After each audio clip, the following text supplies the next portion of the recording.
Cari maklumat dan berita politik yang bebas, kupasan yang tepat, panas. Dapatkannya secara eksklusif hanya di Jom Channel. Komitmen kami, pentasan berita Isnin hingga Jumaat. Berbicara dan isu semasa, kami garapkan secara langsung. Panel-panel berkaliber dan profesional.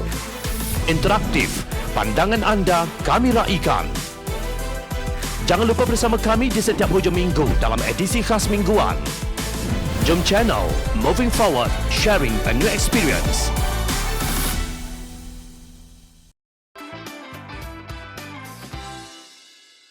Adakah agung duka cita itu salah Pakatan Harapan?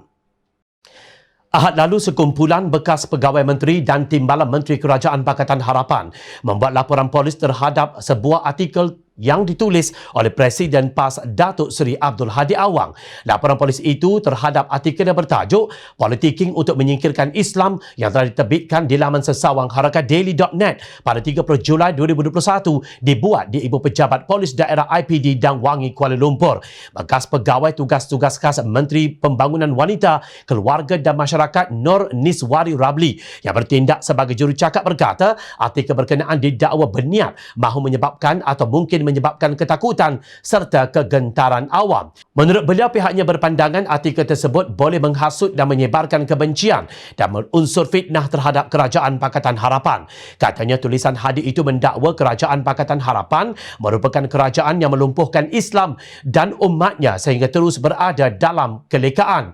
Nur Niswari memetik perenggan yang dimaksudkan yang berbunyi, kita telah berjaya mencetuskan kesedaran apabila dalam pilihan raya umum ke-14 yang lalu ditubuhkan kerajaan sekular yang didominasi oleh kalangan bukan Islam dan seluruh kumpulannya, sehingga kumpulan Islam yang terpengaruh dengannya tidak lebih daripada sekadar menjadi khadam setelah menjadi pejuang. Mereka ikut serta bersuara melindungi perancangan kerajaannya yang secara halus melumpuhkan Islam dan umatnya supaya terus berada dalam kelekaan atau menjadi syaitan bisu. Beliau berkata artikel itu berniat mengapi-apikan atau yang mungkin mengapikan mana-mana golongan atau kaum melakukan sesuatu kesalahan terhadap mana-mana golongan atau kaum lain.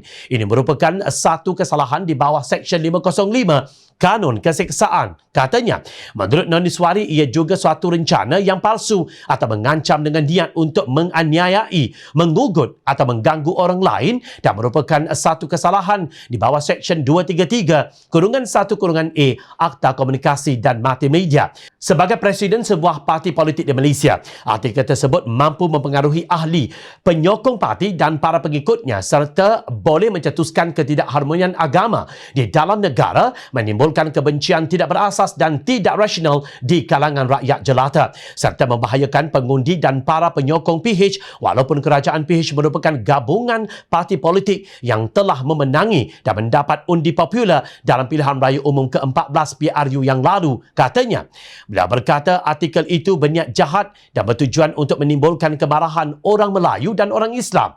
Presiden PAS itu dalam tulisannya menyebut mengenai politik Tunisia dan Turki. Menurutnya, di negara berkenaan wujud pihak tertentu yang mencetuskan gerakan bertujuan menyekat kemarahan Islam. Apakah percaturan yang telah menggulingkan kerajaan Mesir yang dipilih oleh rakyat bersama mantan Presiden Mesir almarhum Dr. Muhammad Morsi dahulu akan berulang sekali lagi di Tunisia dengan pendekatan yang berbeza tetapi tujuannya yang sama? Soal Hadi berbekalkan analisis setengah masaknya itu, beliau mengaitkan dengan senario di Malaysia. Konsepnya sama sahaja, iaitu diizinkan kerajaan Islam sekular wujud seperti mana pembahagian kuasa yang diamalkan oleh penjajahan British di tanah Melayu dahulu dan penjajah lain di negeri-negeri umat Islam yang menjadi tanah jajahan masing-masing. Katanya, menurut beliau, Islam sedang diperjuangkan di seluruh negara umat Islam termasuklah di Malaysia yang kononnya telah diselamatkan oleh Perikatan Nasional.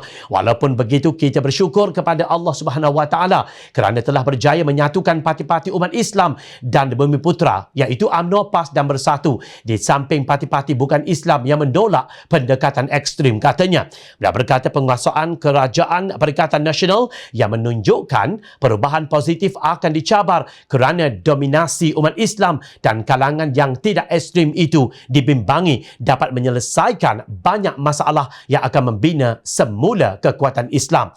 Maka sudah pasti wujudnya gerakan untuk menjatuhkan Kerajaan Perikatan Nasional dengan segala cara. Oleh itu, seluruh rakyat yang sedar dan insaf, terutamanya para pemimpin negara, janganlah ditipu lagi dan hendaklah menghalang anasir-anasir perosak yang berpakat untuk menyingkirkan Islam dalam negara, tegasnya. Yang di-Pertuan Agong Al-Sultan Abdullah Ahmad Shah menzahirkan rasa duka cita terhadap perbuatan Perdana Menteri Tebu Atap Tan Sri Mahyadi Mat Yassin menerusi Menteri Undang-Undang Datuk Seri Taqiyuddin Hassan yang membatalkan semua ordinan darurat tanpa perkenan baginda. Perikatan Nasional menggulingkan kerajaan yang sah, merampas mandat rakyat dan kemudian menderhakai kepada ulil amri, iaitu Yang di-Pertuan Agong. Sedangkan sebuah hadis yang diriwayatkan oleh Ibnu Umar radhiyallahu anhu menyebut bahawa Rasulullah sallallahu alaihi wasallam bersabda, maksudnya dengar dan taat kepada pemerintah itu merupakan satu perkara yang hak, iaitu kemestian, selama mana mereka tidak memerintah kepada maksiat. Apabila mereka, iaitu pemerintah, mengarahkan kepada maksiat, maka tidak wajib dengar dan taat pada arahan tersebut. Jelas, jika arahan yang dikeluarkan oleh ulil amri itu makruf serta mendatangkan maslahah atau manfaat kepada rakyat, sama ada arahan tersebut dipersetujui atau sebaliknya, asalkan ia bukan maksiat, maka wajib ia dipatuhi. Demikian kaedah usul fiqh yang diiktiraf dan ternama. Tidak semena-mena yang difitnah dan dijatuhkan Islam Pakatan Harapan. Hadi dan gerombolannya berlagak sebagai mangsa, seolah-olah seperti yang terjadi kepada Presiden Morsi, sedangkan yang berlaku adalah sebaliknya. Begitu jauh tersesatnya pemikiran Hadi yang gagal melaksanakan peranannya sebagai wakil rakyat kerana ponteng sidang parlimen dan tidak menunjukkan apa-apa petunjuk prestasi utama KPI setelah dilantik sebagai Duta Khas Perdana Menteri ke Timur Tengah yang bertaraf menteri. Hakikatnya apa yang ditulis oleh Hadi bukan hanya memfitnah dan menghasut, malah bercanggah dengan tuntutan Islam. Sewajarnya lah kita menyokong tindakan non-Iswari dan kumpulan bekas pegawai menteri dan timbalan menteri ini membuat laporan polis terhadap Presiden PAS itu. Polis wajib mengambil tindakan sebagaimana tindakan yang diambil terhadap doktor-doktor kontrak yang menganjurkan dan turut serta dalam hartal beberapa hari lalu. Tidak ada sesiapa pun yang kebal di sisi undang-undang negara. Sesungguhnya yang merosakkan negara ialah kalian semua. Dalam Perikatan Nasional, sains dan data menjadi bukti, seluruh dunia menjadi saksi.